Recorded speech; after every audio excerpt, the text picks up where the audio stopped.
제가 잘 알고 있는 한 목사님이요, 한 번은 교도소에 가셔서 죄수들을 상대로 아버지 학교를 실시했다고 합니다. 여러분, 아버지 학교라는 것은 아버지가 살아야 가정이 산다라는 목표로 표 아래 아버지의 올바른 정체성, 또 아버지의 바른 역할을 제시하는 교육 프로그램이거든요. 그런데 교도소에 있는 죄수 아버지들의 거의 100% 공통점이 하나 있었다고 합니다. 100%라는 수치 잘 나오지 않지 않습니까? 그런데 과연 교도소에 모인 아버지들의 100% 공통점이 뭔가 살펴보니까 그것은 한결같이 자기 친아버지와의 관계가 나빴던 거예요. 본인 아버지에게 편지를 써보라고 하니까 울지 않는 사람이 하나도 없는, 그 중에 한 분이 이런 편지를 썼다고 합니다. 아버지, 제가 불효자식입니다. 아버지를 원망하고 죽도록 미워했습니다. 아버지를 죽여버리고 싶었습니다. 이제 아버지는 제게 용서받을 수도 없습니다. 이 세상 사람이 아니니까요. 이런 편지가 수없이 많이 있답니다. 여러분, 오늘날 우리 사회의 가장 큰 문제는 가정이 파괴되고 있다는 것입니다. 여러분, 가정의 문제는 어제 오늘 일이 아니지만 최근 들어 더욱 심각한 지경에 이르렀습니다.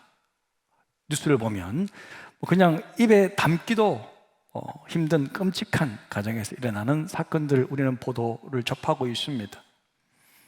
여러분, 가정이 파괴된 가장 근본적인 원인이 어디 있을까? 많은 이유가 있겠죠. 저는 가장 큰 원인 중에 하나가 우리 사회에서 부모 공경을 포기했기 때문이라고 생각합니다. 네 부모를 공경하라 라는 하나님의 말씀은 인간관계의 가장 근본적인 개념인데, 이 계명을 소홀히 여길 때 우리 사회는요, 먹구름이 잔뜩 낀 위험한 사회가 되고, 노인을 공경하는 것이 아니라 노인을 학대하는 그런 위험한 시대가 돌아오고 있는 거예요. 최근에 한 권사님 만나서 이런 이야기를 들었는데요, 버스에서 진짜 손녀 같은 한 아이에게 이야기했대요. 핸드폰을 너무 이렇게 눈에 가까이 보고 있으니까 좀 떨어져서 보세요, 눈 나빠져, 이렇게 한마디 했다가 두들겨 맞을 뻔했대요. 우리나라가 어떻게 이렇게 되었는지 마음이 너무 아픕니다. 제가 학창시절 때 버스에 앉아 있다가 어른들 오시면 금방 일어나잖아요. 자리 양보해 드리는 것이 이게 자연스러운 거고, 그리고 책가방 메고 버스 타면 어른들이 보고 있다가 가방 막 끌어내리잖아요. 가방 나한테 주라고 이렇게 들어주시고, 그런 것들이 너무 좋았는데, 제가 4년 전에, 이제 제가 온 지 벌써 4년이나 됐어요. 4년 전에 15년 만에 처음으로 한국 와가지고 버스를 타보았어요. 버스를 탔는데 한 여학생이 엄청 무거운 가방을 메고 있더라고요. 그래서 제가 보면서 웃으면서 가방 들어드릴까요? 이렇게 물어봤다가 아무런 대꾸가 없는 거예요. 그러면서 갑자기 저를 도둑놈 쳐다보듯이 쳐다보는 거예요. 완전히 째려보길래 그 눈빛이 잊혀지지가 않아요. 고개를 숙였어요. 어른 공경하고 서로 인사하고 따뜻하게 배려했던 정 많았던 우리나라가 어떻게 이렇게 되었는지 모르겠습니다. 마태복음 22장을 보니까요, 바리새인들과 율법사들이 예수님을 시험하기 위해 이런 질문을 합니다. 선생님, 어떤 계명이 가장 크고 중요한 계명입니까? 예수님은 아주 명료하고 확실하게 답하셨습니다. 네 마음을 다하고 목숨을 다하고 뜻을 다하여 주 너의 하나님을 사랑하라 하셨으니 이것이 크고 첫째 되는 계명이요, 둘째도 그와 같으니 내 이웃을 내 자신같이 사랑하라 하셨으니 이 두 계명이 온 율법과 선지자의 강령이니라. 예수님은요, 모든 율법과 선지자들의 가르침을 한마디로 하나님 사랑, 이웃 사랑 딱 요약 정리해 주셨어요. 참 멋있습니다. 그런데 여러분, 하나님을 사랑하는 것이 무엇인지, 그리고 이웃을 사랑하는 것이 어떤 것인지를 보여주는 핵심 가르침이 뭐죠, 여러분? 십계명입니다. 십계명. 전에도 말씀드렸듯이 십계명인데, 여러분 그때도 한번 알려드렸는데, 십계명 중에서 1계명부터 4계명까지는 하나님 사랑에 해당된다잖아요. 나 외에는 다른 신을 섬기지 말라부터 시작하는, 그죠? 그리고 5계명부터 10계명까지가 이웃사랑. 즉 사람을 어떻게 사랑하는 방법에 대해서 해당되는 말씀입니다. 그래서 이웃사랑의 제일 먼저 첫 번째 계명이 바로 다섯 번째 계명인 부모 공경이라는 말씀이죠. 우리 출애굽기 20장 12절 같이 한번 읽겠습니다. 시작. 내 부모를 공경하라. 그리하면 내 하나님 여호와가 내게 준 땅에서 내 생명이 길리라. 아멘. 여러분, 이처럼요, 성경은요 아주 인간 사랑에 대해서 구체적이고 단순하게 딱 제시하는 거예요. 가장 먼저 네 부모를 공경해. 여기서 출발하라는 거예요. 부모 공경이 인간 사랑의 시작이라는 뜻입니다. 여러분, 그렇지 않습니까? 나를 낳아주시고 길러주신 부모를 공경하지 않는 사람이 과연 다른 어떤 사람을 사랑할 수 있겠어요? 부모 공경은요 인간 사랑의 기초가 되는 거예요. 우리는요 인류를 사랑한다는 명목으로 뭔가 멋있는 일이 없는지 막 찾아 헤맬 때가 있어요. 제 복구를 위해서 해외에 나간다든지 우크라이나 전투에 뛰어든다든지, 우리나라에 그런 사람이 있었잖아요. 가난한 나라에 가서 희생봉사를 한다든지 이런저런 어떤 영웅적인 행동을 해야지만 인간을 아름답게 사랑하는 것처럼 느껴집니다. 반면에 내 옆에 나이가 들어가는 우리 부모님, 가까이 가면 냄새나는 우리 부모님을 사랑하는 것은 그렇게 심각하게 받아들이지 않는 것 같아요. 그런 우리에게 하나님은 가르치는 거예요. 먼저 네 부모를 공경하라. 이웃사랑의 기초다. 부모 공경은 여러분 뭡니까? 인간관계의 가장 기본 원리입니다. 법칙입니다. 결국 이것은요 우리의 행복을 위해서입니다. 왜냐하면 결국 우리 모두는 어른이 돼요. 그죠? 어른이 됩니다. 사실 개인적으로 볼 때는 부모 공경이지만 가정에서는, 그죠? 이것을 사회적으로 확대하면 다 부모를 각 가정에서 공경하면 밖에 나와서 어른을 보면 자연스럽게 노인 공경이 되는 거잖아요.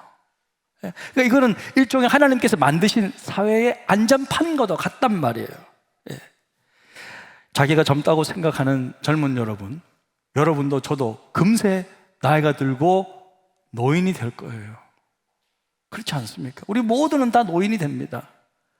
그러니까 노인 공경이라는 것은 나 자신의 행복을 위해서라도 꼭 필요한 것입니다. 그래서 오늘 어버이주를 맞이해서 부모 공경이 우리 모두의 행복을 위한 인간관계의 가장 기본이 되는 원리이며 법칙이다, 그것을 믿고 우리 자녀들 오늘 말씀을 있는 그대로 받아서 이렇게 한번 결심했으면 좋겠습니다.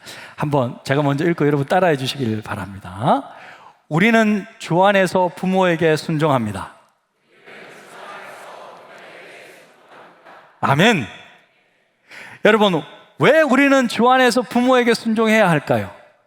성경은 이렇게 말하고 있습니다. 에베소서 6장 1절, 이것도 같이 읽겠습니다. 시작. 자녀들아, 주 안에서 너희 부모에게 순종하라. 이것이 옳으니라. 왜 부모에게 순종해야 된다고요? 이것이 옳기 때문에. 옳대요. 하나님이 옳은 일이라고 말씀하셨어요. 그러면 옳은 거예요. 맞는 거예요. 여기서 옳다라고 번역된 단어를 보니까 디카이오스라는 단어인데요, 그 의미가 뭐냐면 이것은 이 단어의 의미는 맞다, correct, 맞다. 그 다음에 이것은 정의롭다, just, 정의로운 것이다. 그 다음에 이것은 의롭다, 의로운 것이다, righteous, 그런 의미라는 거예요.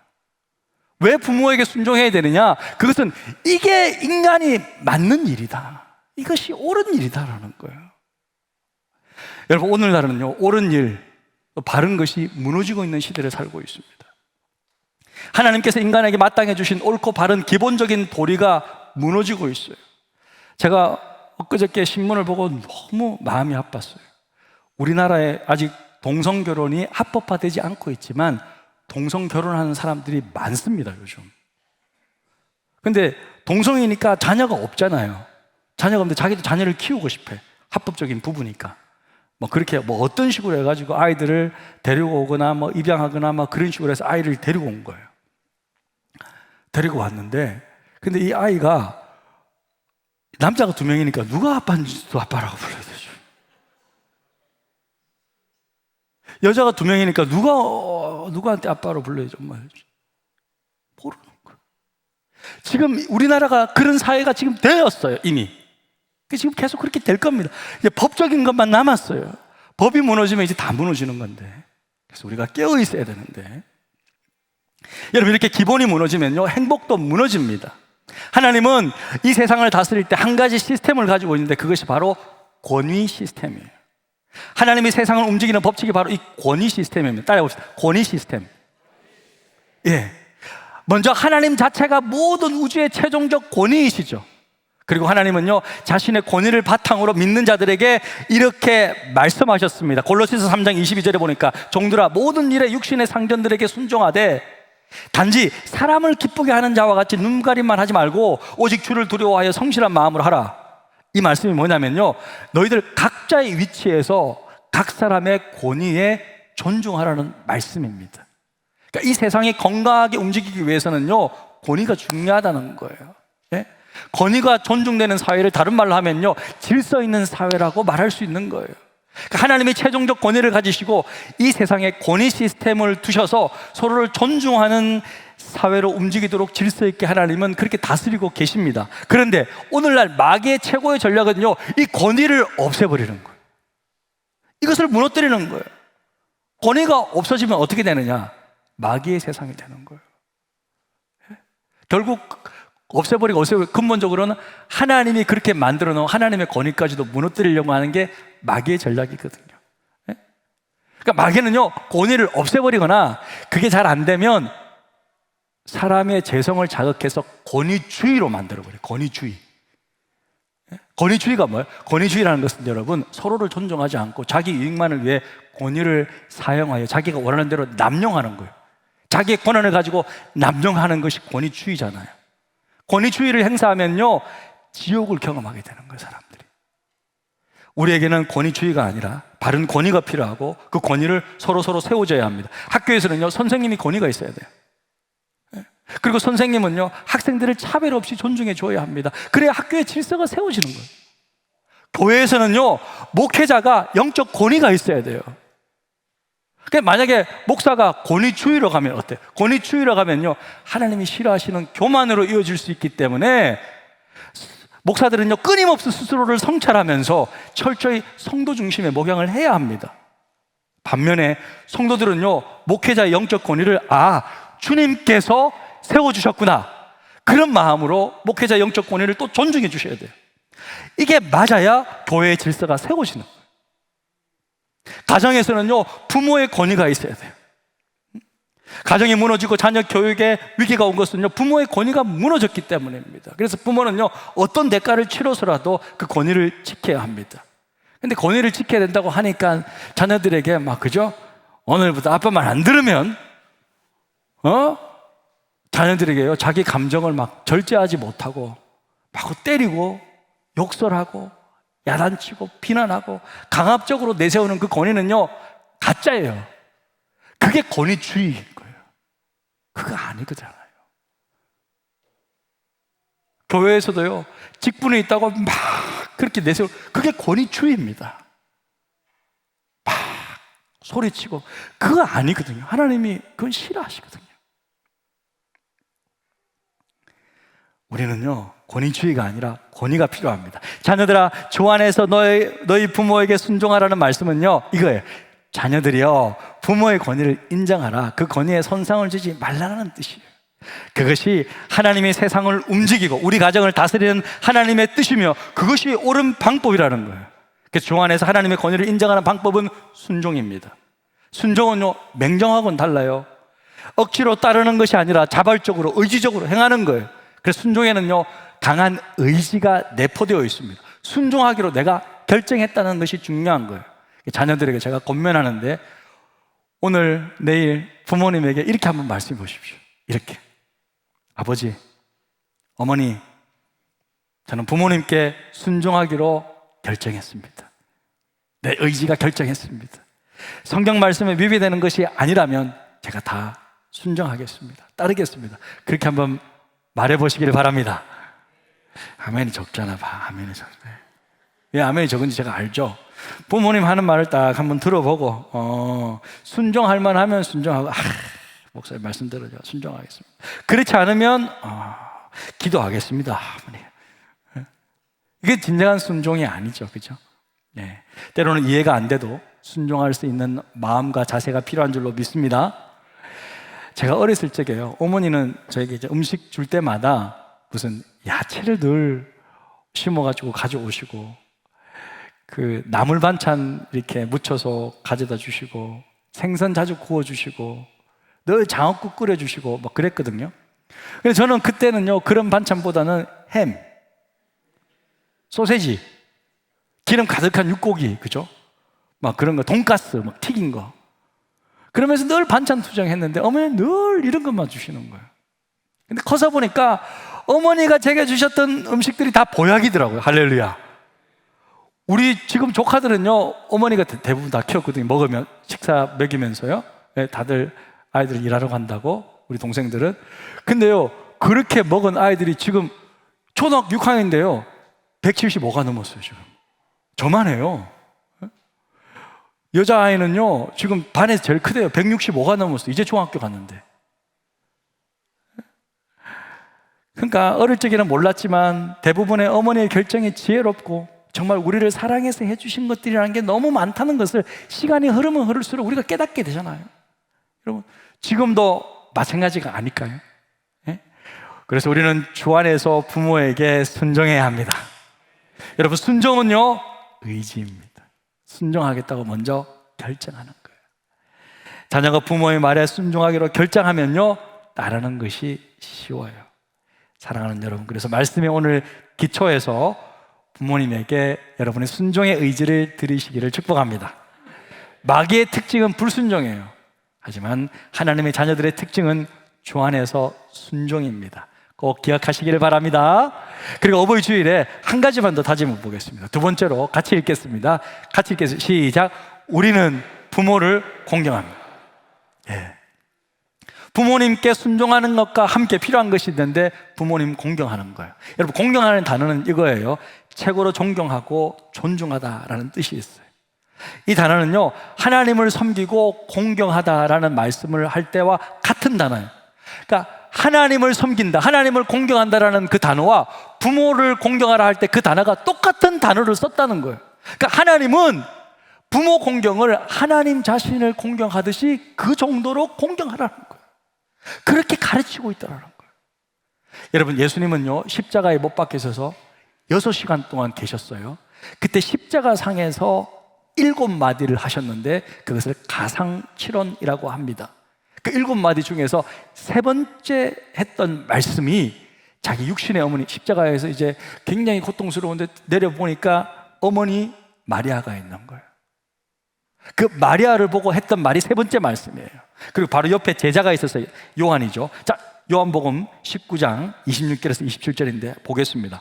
예수께서 자기의 어머니와 사랑하는 제자가 곁에 서 있는 것을 보시고 자기 어머니께 말씀하시되 여자여 보소서 아들입니다.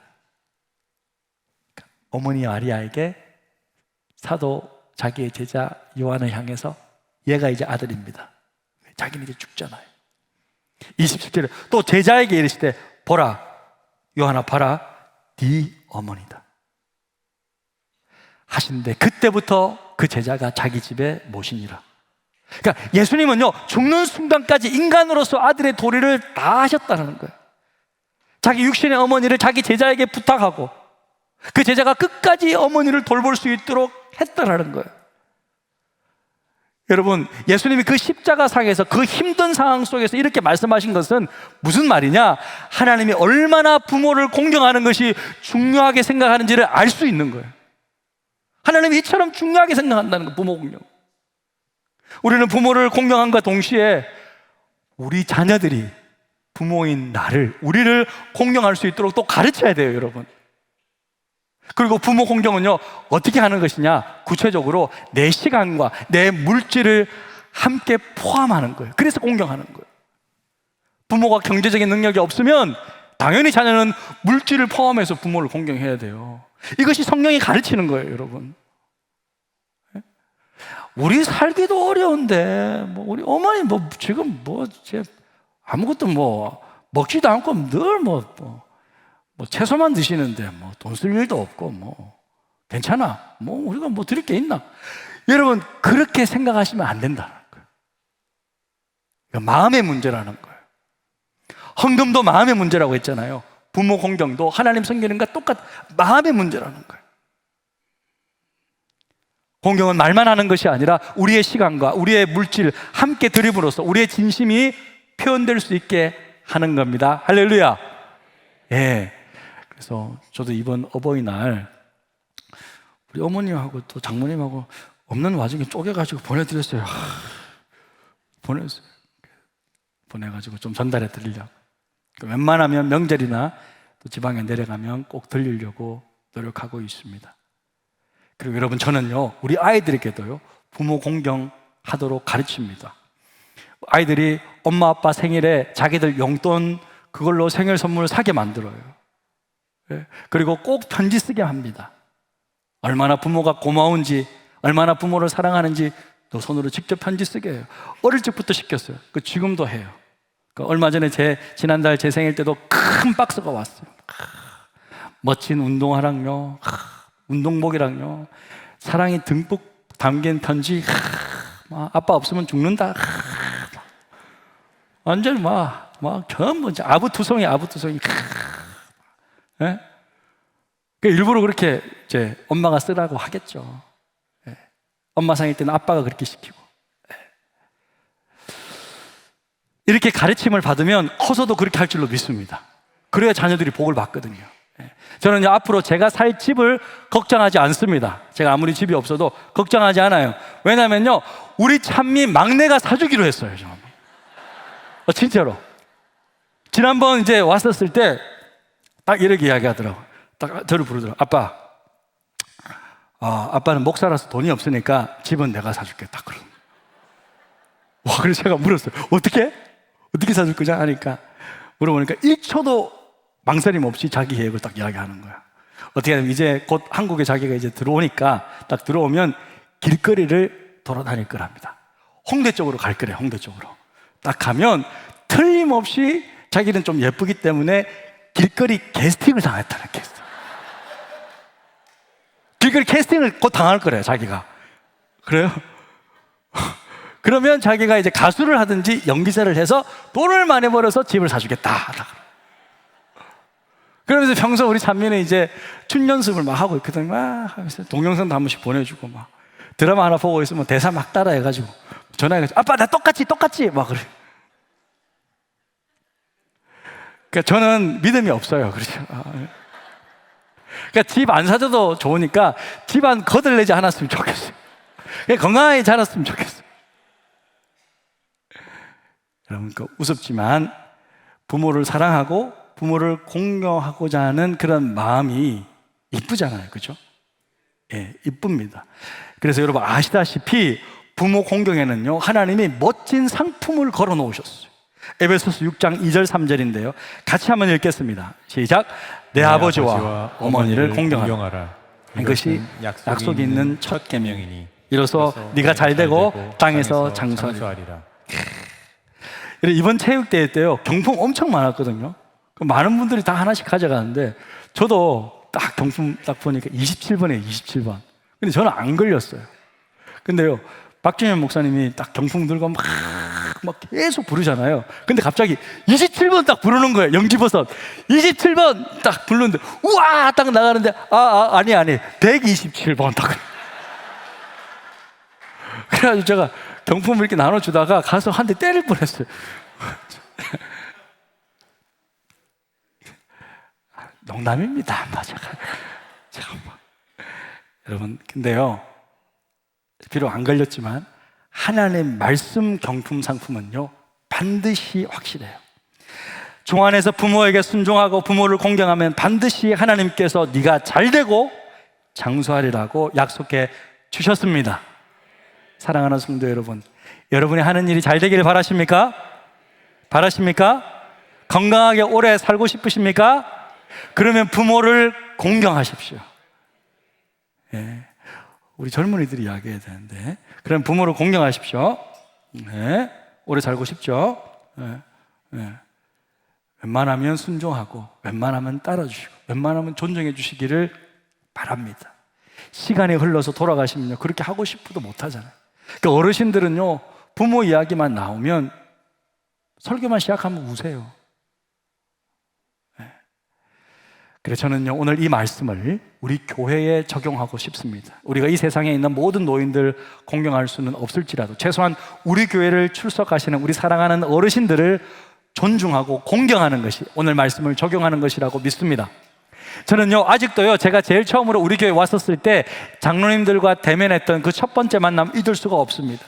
나이가 지긋하신 우리 장로님들이요, 제게 강조하시면서 한결같이 말씀하신 것이 바로 이겁니다. 목사님, 우리 교회를 젊은이들이 올 수 있는 교회로 만들어 주십시오.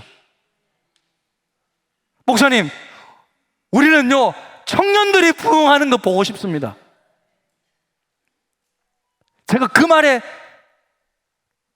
제 마음이 딱 꽂혔어요. 아, 우리 교회는 가능성 있는 교회구나. 그 진지함에 제가 오게 되었고, 감사하게도 지금 그렇게 되고 있습니다. 장로님들께 약속 지킬 겁니다. 우리 어르신들은요, 자기들보다 우리 자녀들이, 우리 청년들이 더 믿음 안에서 성장하고 잘 되기를 바라는 분들이십니다. 우리 교회는요, 현재 오후 예배를요, 청년들이 본당에서 예배 드립니다. 원래는 안 그랬어요. 저 1층에서 예배 드렸어요. 그러니까 뭐 10몇 명밖에 못 모이는 거예요. 그런데 우리 어르신들이요, 물론 코로나도 있었지만 본당에서 예배 드리라고 오후 예배 시간 양보해 줬잖아요. 그러니까 청년들이요, 6, 70명씩 예배 드리고 있어요. 할렐루야. 여러분들이 양보했기 때문이에요.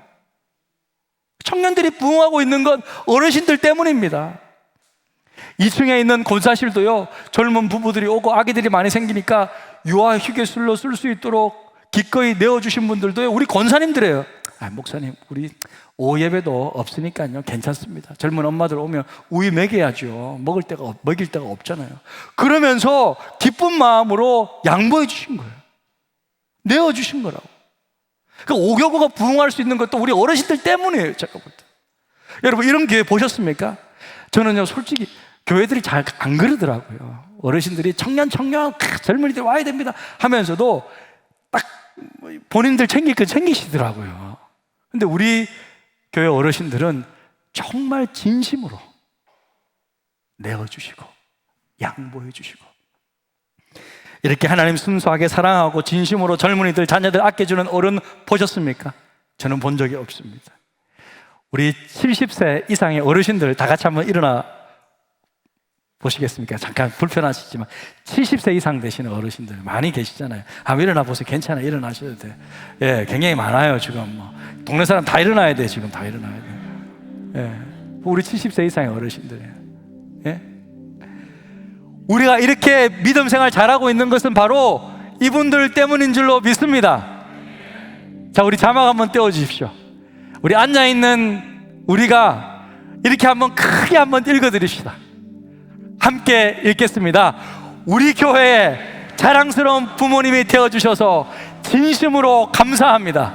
우리 교회는 여러분들을 사랑하고 공경합니다. 감사합니다.